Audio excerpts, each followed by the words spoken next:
देखलन कि हमारे हाथ दुखाए लगा एक विचार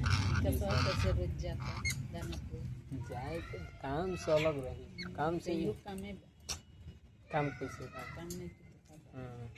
निकल थे नहीं रोज एक पेज निकली तुम तो रोज देखती एक पेज निकल